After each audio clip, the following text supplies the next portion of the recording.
আলহামদুলিল্লাহ, আসসালাতু আসসালামু আলা রাসূলিল্লাহ, আসসালাতু আসসালামু আলা নবিয়্যিল্লাহ, আসসালাতু আসসালামু আলা হাবিবিল্লাহ। আমরা মানুষ হিসেবে সৃষ্টি, আর মানুষকে সৃষ্টি করা হয়েছে দুর্বল চিত্ত হিসেবে, ত্বরাপ্রবণ করে। এটা মহান রাব্বুল আলামিন বলেছেন। মানুষের সৃষ্টিটা হয়েছে অত্যন্ত কষ্ট এবং ক্লেশের মধ্যে, এবং ত্বরাপ্রবণ মানুষ জাতি এবং দুর্বল চিত্ত। সুতরাং এই পার্থিব শান শৌকত, জৌলুস, বিলাসিতা, আসবাবের চাকচিক্যতা, এগুলো দেখে আমরা অভিভূত হয়ে যাই। আমাদের মনটা অনেক ক্ষেত্রে ছোটো হয়ে যায়, অনেক ক্ষেত্রে নিচুতা ধারণ করে। এটা যেন আমাদের মাঝে কখনো না হয়। তাদের উপরে যদি আমরা বিশ্বাস হতে পারি, মহান স্রষ্টার প্রতি যদি আমরা আনুগত্যশীল থাকতে পারি, মহান স্রষ্টার প্রতি যদি আমরা বিশ্বাস রাখতে পারি, দৃঢ় বিশ্বাস, এবং তার মনোনীত প্রেরিত বিশেষ যে বান্দা, বিশেষ করে নবী রাসূল যারা প্রেরিত হয়েছেন আমাদের পথ প্রদর্শক হিসেবে, তাদের প্রতি যদি আমরা বিশ্বাসী হতে পারি, তাদের কথা কাজ, বিশেষ করে মহান রাব্বুল আলামিন যে আসমানি গ্রন্থ বা বাণী প্রেরণ করেছেন, যত আসমানি বাণী প্রেরণ করেছেন, যা প্রেরণ করেছেন, তাদের প্রতি যদি আমরা দৃঢ় বিশ্বাসী থাকতে পারি, তাহলে আমাদের চিত্তটা একটু ব্যতিক্রমধর্মী হবে, বা হয় যারা যারা আল্লাহওয়ালা তাদের চিত্তটা একটু ব্যতিক্রমধর্মী থাকবে। জীবনের ক্ষেত্রে সর্বদা বিশ্বাসীদের বেলায় সহজ সরল হতে হবে, সোজা সাপটা হতে হবে, সাদা সিধে হতে হবে। এটা বাস্তবতা। পৃথিবীর জীবনে পার্থিবতা দরকার, যতটুকু দরকার ততটুকু, মানে যতটুকু দরকার আছে পার্থিবতা ততটুকুর মধ্যে সীমাবদ্ধ থাকতে পারলে বিশ্বাসীদের জন্য ভালো। বিশ্বাসীরা তাই করে, বিশ্বাসীরা জীবনযাপন করার চেষ্টা করে। তো দেখুন, আমরা যেন মনোবল না হারাইয়া ফেলাই, এ ব্যাপারে আল্লাহ রাব্বুল আলামিন আমাদেরকে নিশ্চিতভাবে সতর্ক করেছেন, কোনো সন্দেহ রাখা যাবে না। আল্লাহ রাব্বুল আলামিন স্পষ্টভাবে সতর্ক করে দিয়েছেন আমাদেরকে, যারা বিশ্বাসী আমরা যেন আমাদের মন যেন টালমাটাল না হয়ে যায়, বিশ্বাসের ঘাটতি না হয়ে যায়, দুর্বলতা সৃষ্টি না হয়।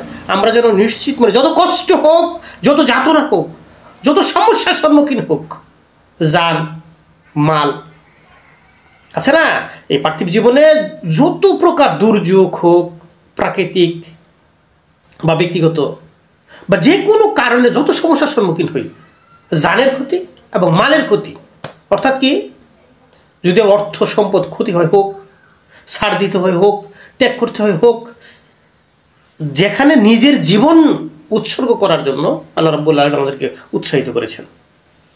এভাবে দৃঢ় থাকতে হবে। আমরা যদি ভেঙে না পড়ি, নিশ্চিত করেছেন, তাহলে কি হবে, আমরা পরকালীন জীবনে কামিয়াব হব। যারা বিশ্বাসী আছে, বিশ্বাস করি তাদেরকে আল্লাহ রাব্বুল আলামিন নিশ্চিত করেছেন। এটা আপনারা সূরা বাইয়িনায় পাবেন, শেষের দিকের আয়াত। আল্লাহ রাব্বুল আলামিন এখানে বলেছেন, ইন্নাল্লাযিনা কাফারু মিন আহলিল কিতাব ওয়াল মুশরিকিনা ফি নারি জাহান্নামা খালিদিনা ফিহা উলাইকা হুম শাররুল বারিয়াত। এখানে আল্লাহ রাব্বুল আলামিন বলেছেন, কিতাবীদের মধ্যে যারা কুফরি করে, অস্বীকার করে, অবিশ্বাস করে, তাহারা এবং মুশরিকরা জাহান্নামের অগ্নিতে স্থায়ীভাবে অবস্থান করবে, এবং উহারাই সৃষ্টির মধ্যে নিকৃষ্ট, অধম। এটার প্রতি আপনি খেয়াল করুন। এর পরবর্তী আয়াতে আল্লাহ রাব্বুল আলামিন আমাদেরকে জানালেন, ইন্নাল্লাযিনা আমানু ওয়া আমিলুস সালিহাতি উলাইকা হুম খায়রুল বারিয়া। কি, যারা ঈমান আনে এবং সৎকর্ম করে, তাহারাই সৃষ্টির শ্রেষ্ঠ।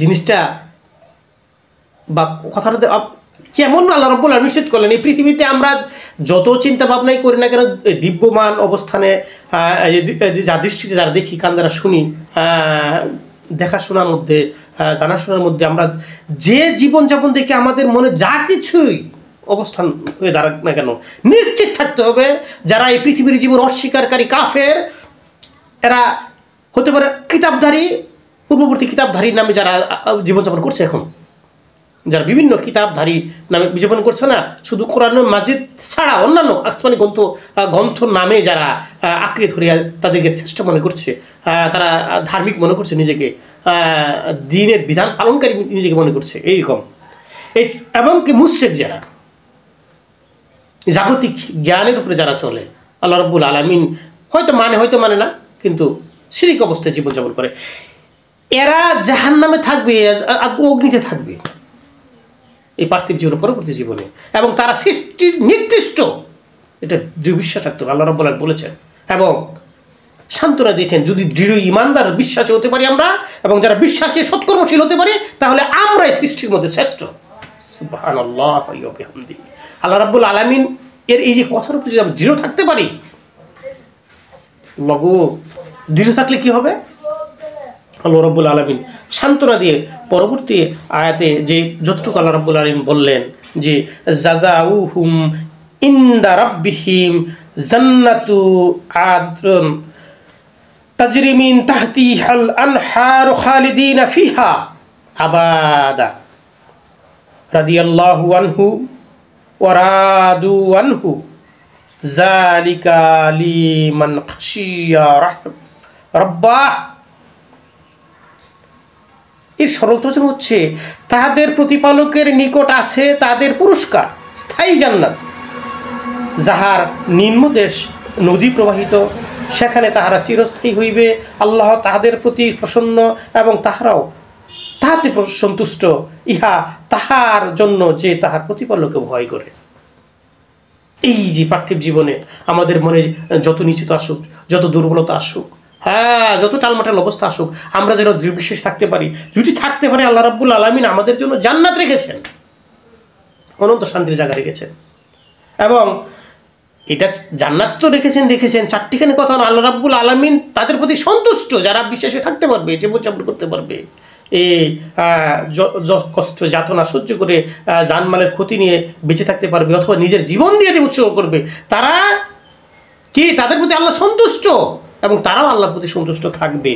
এবং এটা কি চারটেখানি কথা নাকি, যা আল্লাহ পাক যাদের প্রতি সন্তুষ্ট এবং আল্লাহ পাকের প্রতিও তারা সন্তুষ্ট থাকবে, এই চারটেখানি কথা নাকি? বলেন, সহজ কথা? খুব কঠিন বিষয়। আল্লাহ রাব্বুল আলামিন আমাদেরকে নিশ্চিত করেছেন। এবং যদি আমরা কি করি, আল্লাহকে ভয় করতে পারি, এই বিষয়গুলো যদি এড়িয়ে চলতে পারি, তাহলে আল্লাহকে ভয় করতে হবে। চলার জন্য আমাদের আল্লাহকে ভয় করতে হবে। আল্লাহকে ভয় করা মানে সতর্ক থাকা, আল্লাহ রাব্বুল আলামিনকে এই যে কথাগুলো যে বলে সত্য জানা, এবং সেভাবে তার কথার উপর দৃঢ় থাকা, দৃঢ়চিত্ত থাকা, সকল প্রকার দুর্বলতা কাটিয়ে উঠে চলার চেষ্টা করা, জীবনযাপন করা, এগুলো করলে আল্লাহ রাব্বুল আলামিন আমাদেরকে সত্য সুন্দর যে ব্যবস্থাপনার চেষ্টা করবেন। আমরা যেন অন্য কোনো বিপরীতমুখিতা চিন্তা ভাবনা না করে আমরা যেন সাধারণ সহজ সরল সাদাসিধা ভাব নিয়ে চলতে পারি।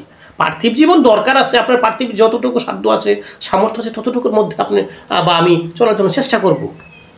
আল্লাহ রাব্বুল আলামিন আমাদেরকে এই তৌফিক দান করেন।